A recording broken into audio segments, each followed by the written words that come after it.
لکه یو مولا تقریر کولو چې دمړو پشپسو کلوا پخا کی د ثواب ده کیر پوخ کی دا ثواب ده پلانې پوخ چرک چالول کونو نیغ به جنت ته ا د مولا خزه اوریدلی دی هغه خیال کړی دی چې زول جنت ته نه چرګ حلال کړي چا مولا کور ته تللی دی ویل چې دا چرګ کم زیو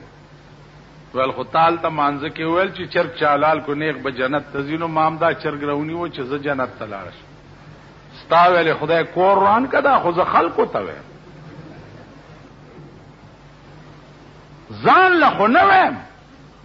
ولې دې چرګ 100 روپو چرګ دی حلال زمړې اول سړیا په آرام کې نه مسله دې کړې وویل مړم خلق را له مړ دې مولا مړ دې مولا مړ دې مولا مړ دې مړه ویلم بولو په کپنی کو خزه ورته پاسه بیختی وزه خخول لدی وړي ویل زمړم چرګ دی ولې حلال کړې مړم مړ وی جنازه دې روانه مړه وړه دې دیریلا چې لحد کې ورکوس کړه ده خزه ویلو درګي مال څه وصیت کړو ورکوزه شوی ده ول خخت در پسې لګي بیختی وزه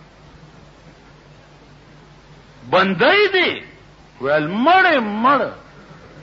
اجرګ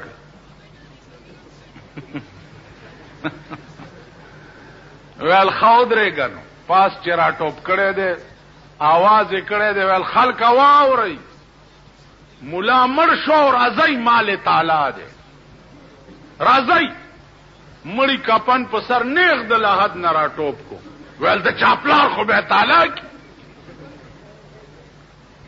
نو یو وروړه هغه کار ده